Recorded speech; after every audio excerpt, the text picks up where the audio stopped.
আসসালামু আলাইকুম এভরিওয়ান। তো আবারও চলে আসলাম সাইকেল ভ্যালিতে।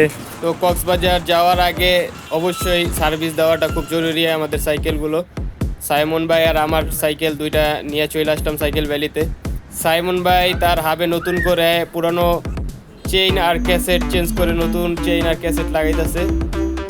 আর আমাদের প্রয়োজনীয় যত সামগ্রী আছে তো এখান থেকে কিনে নেব।